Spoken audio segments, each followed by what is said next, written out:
20 minutes of power. Hello, everyone. Welcome to Iron Sharpens Iron, top 30 minutes of power. I am your moderator for this evening, Nicole Salter. Before we begin, I just want to clean house a little bit. In order for us to get the most out of our session tonight, there's 3 things that we have to agree upon. One is Jesus is our Savior. The second is he died for our sins. And the third is we can do all things through him. And the third is really important because sometimes we just have days where we think we can't do it. And we need to know that with Christ, we can do all things. And we also have a mantra, which is we are powerful beings and we will use our powers to empower others. And that is exactly what we're going to do here today. Jory is going to use her power and her gift to empower us. And so let's get ready to receive. Jory, where are you? I always like how you ask like where I am, and like you can see me and you can hear me. So that's always, I'm always fascinated that you've been doing this. This is the 13th episode and you've been doing this every single time. So I'm practicing for when you have to come out on stage and meet me. Oh, okay. Like 2 dope chicks. Like, okay, I got you.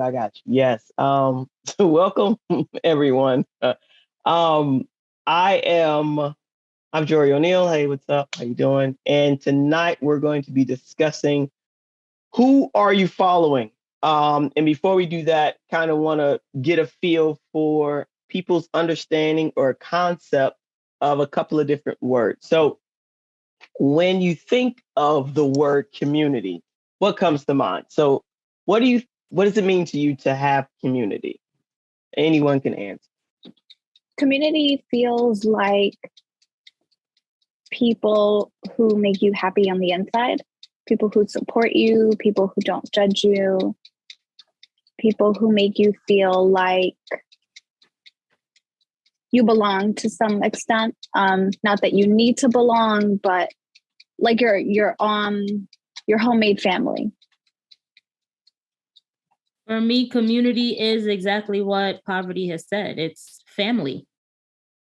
You know, a group of people that I have chosen to be in my inner circle that will encourage me, lift me up, help me with things, and where I can help them as well. I agree as well. I see community as like a group of people that work together for a good purpose. And yeah, that's what I see community as. All right. So what I got from that is that community is a gathering, a group of people, not necessarily those who have to be related, but have bonded around each other and kind of rallied around each other in a way that produces positivity, in a way that invigorates and strengthens, right? Brings courage. Maybe there's some commonalities, possibly. I think Nicole mentioned the word family, right? So I'm going to ask another question. It might sound like the same question, but it's not. What does it mean for you to have authentic relationship? I think that an authentic, so sorry. I think that an authentic relationship is one where you can feel free to discuss anything and not feel judged, but feel motivated and supported, and a space where you can agree to disagree, or, you know, someone else can share knowledge and enlighten you on something that the other person may not be aware of or have learned yet or has yet to learn. And I think that an authentic relationship fosters like lifelong learning.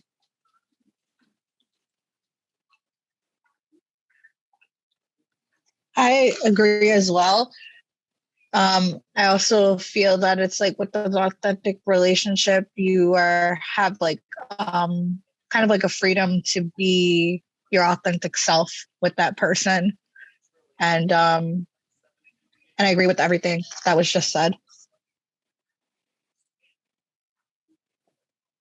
I like that word authentic, right? Because to me, it means real.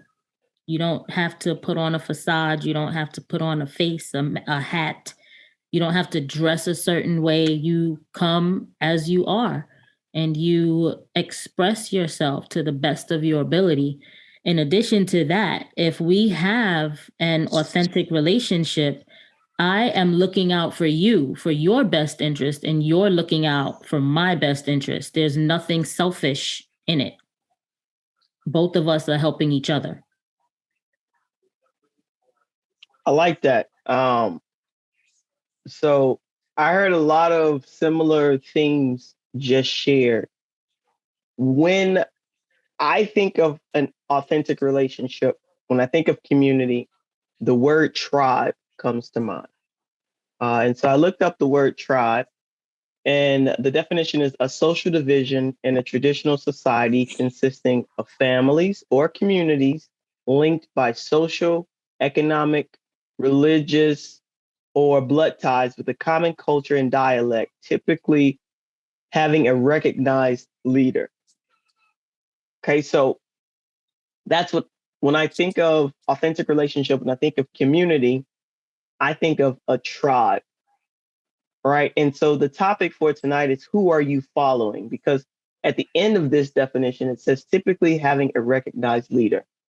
And I think that's super important when we think about the types of communities that we involve ourselves in, the types of even occupations that we take on, making sure that we're putting ourselves in a place where we can be authentic, where we can grow, where we feel safe, where we feel secure.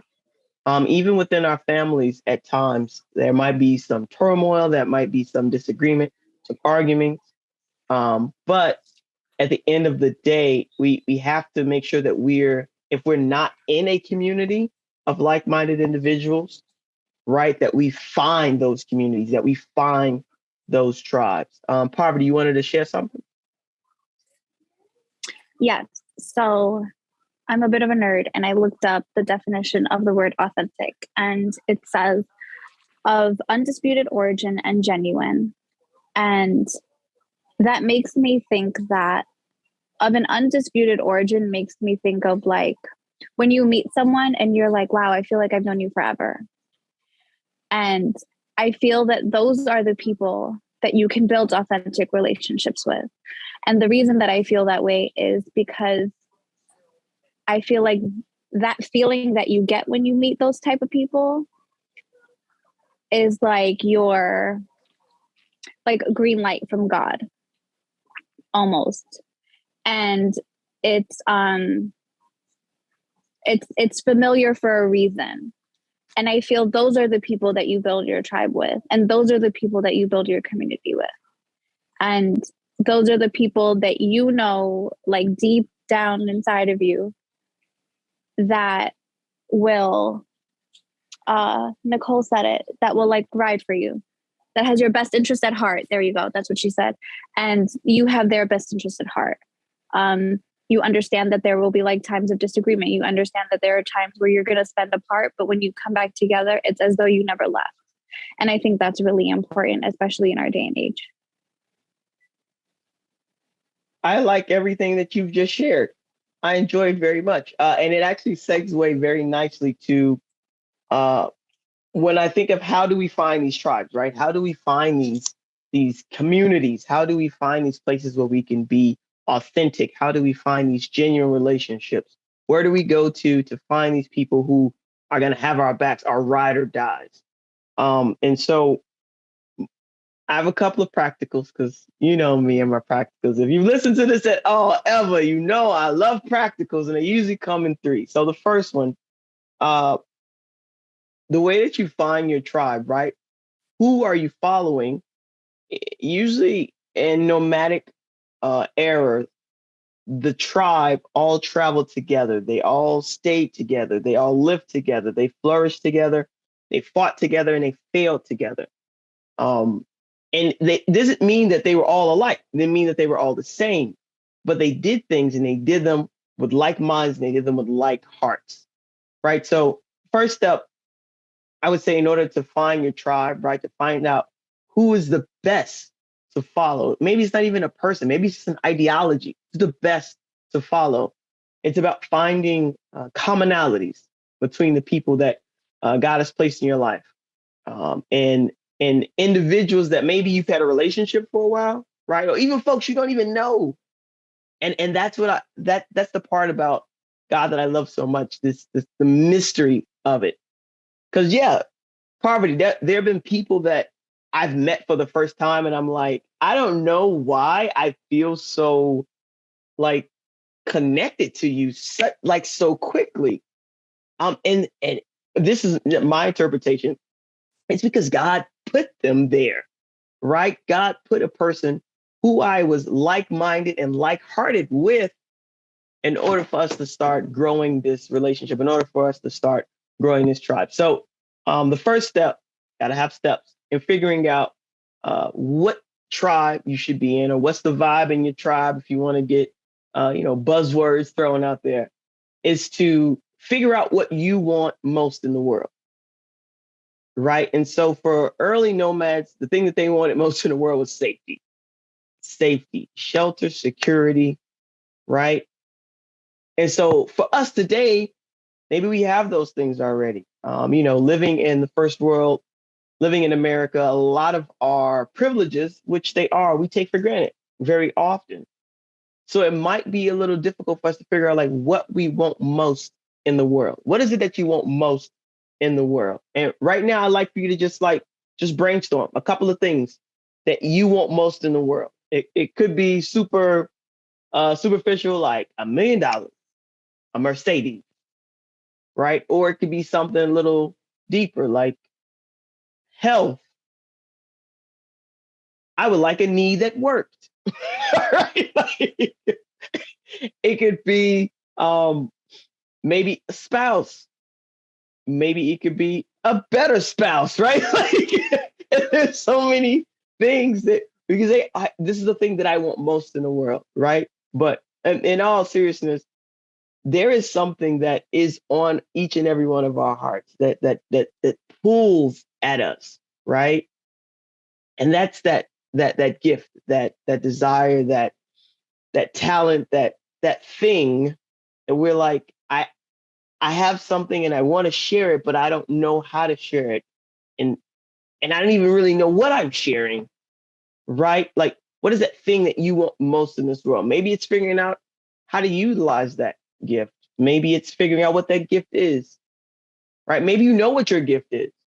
Maybe you're very clear about why you were put here, but you want to understand how to maybe expand, how to grow that, how to multiply the impact that you have, right? What is it that you want most in the world? The second one is finding people who believe the same things as you do.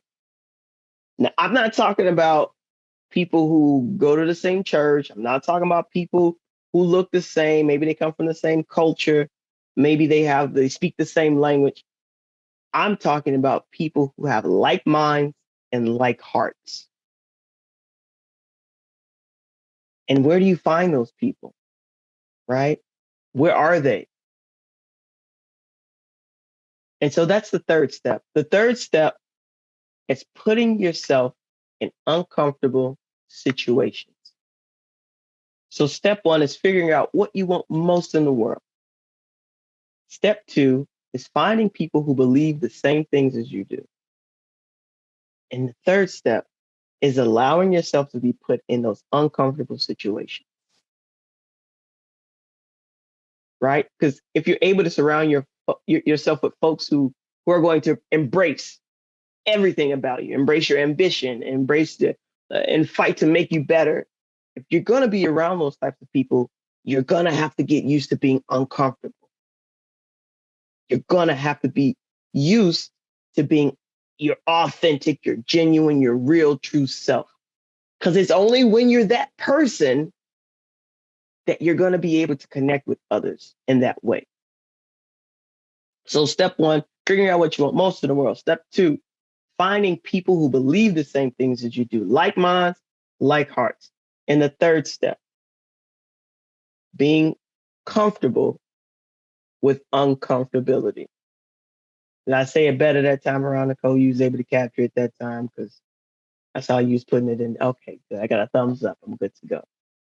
All right. And just because I like it, I love it, I want more of it, we're going to jump into some scripture real quick. There's a book in the Bible that I've been mulling over for about a day and a half now. And I found something interesting that I would like to share. And it all meshes well. All right. So in Daniel 3, verses 13 through 29, I'm not reading all this. I'm going to give you a synopsis. So there's a dude named Daniel. And he's pretty young, right? And so I'm reading from the Life Application Bible. And there's an excerpt here where they kind of give you an overview. And so I'm going to share that overview because it's a lot easier to understand than me going through all 26 verses. It says, friendships make life enjoyable and difficult times bearable. Friendships are tested and strengthened by hardships. Such was the relationship between three young Jewish men deported to Babylon along with Daniel. So what you need to know is that Daniel's name means Yah is my judge. God is my judge. And so the way that he lived, the type of life that he lived was in line with his name.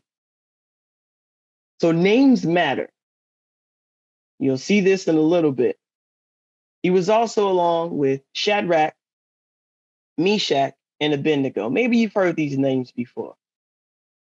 But what you don't know is these are Babylonian names.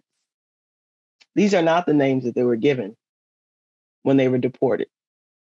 The original names of these three men were Hananiah, which means God is gracious, Mishael, which means who is what God is, and Azariah, which means God has helped me.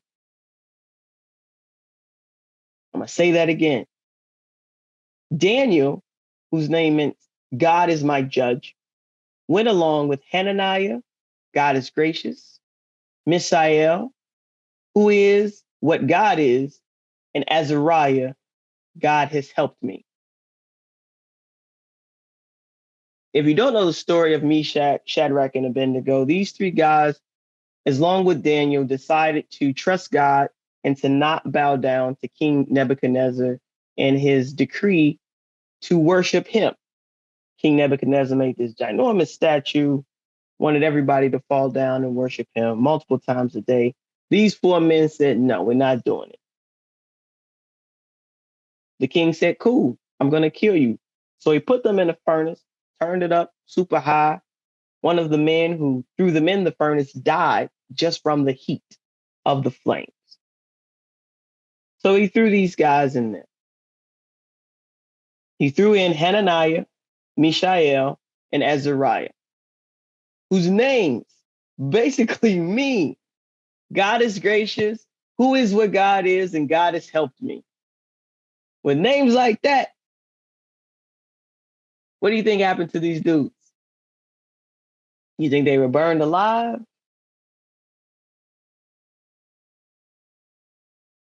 If you don't know the story, I'll let you read the story later. But I'm going to go ahead and finish this passage. It says, as much as these friends meant to each other, they never allowed their friendship to usurp God's place in their lives, not even in the face of death. Together, they silently defied King Nebuchadnezzar's order to fall down and worship him. They shared a courageous act, while others, eager to get rid of them, told the king that these four Jews were being disloyal. While this was not true, Nebuchadnezzar could not spare them without shaming himself. This is the moment of truth. Death was about to end their friendship. A small compromise would have allowed them to live and go on enjoying each other's friendship longer. serving God and serving their people while in this foreign land.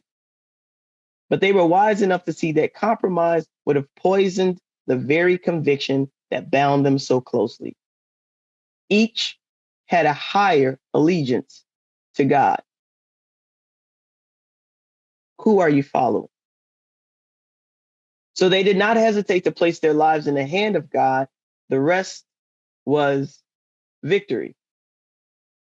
When we leave God out of our most important relationships, we tend to expect those relationships to meet needs in us that only God can meet. Friends are helpful, but they cannot meet our deepest spiritual needs. Leaving God out of our relationship indicates how unimportant he really is in our own lives. Our relationship with God should be important enough to touch our other relationships, especially our closest relationships.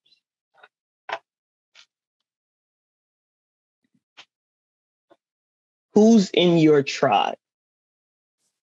Who's in your community? What authentic friendships are you nurturing? Who are you following?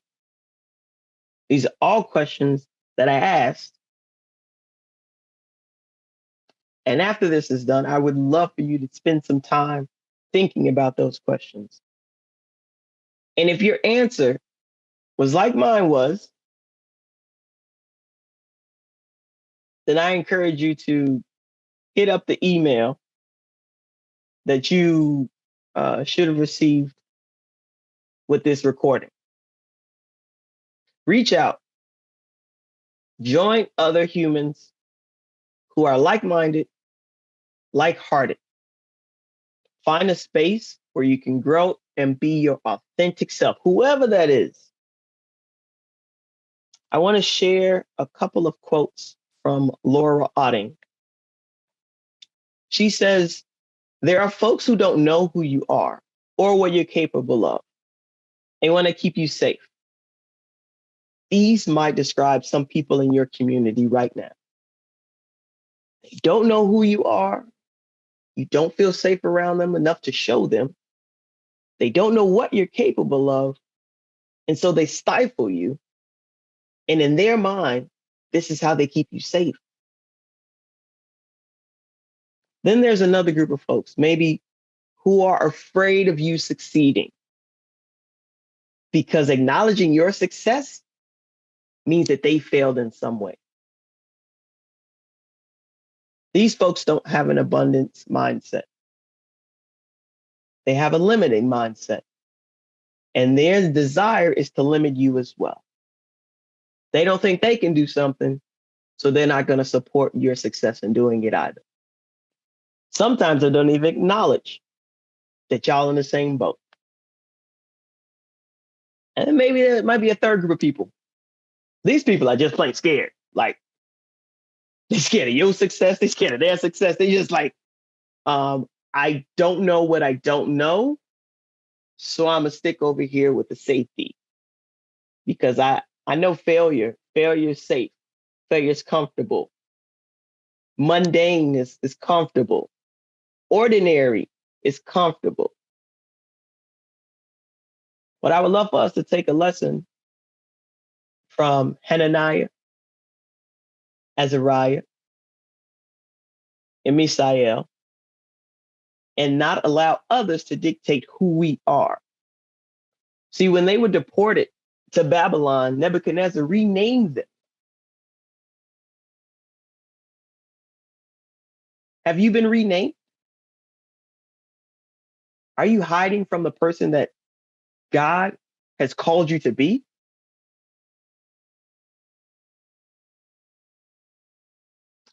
So the quote from Laura Otting is, my failure is not final. It is my fulcrum. Failure is the place where you grow and change and do the hard things. And it makes you who you will become.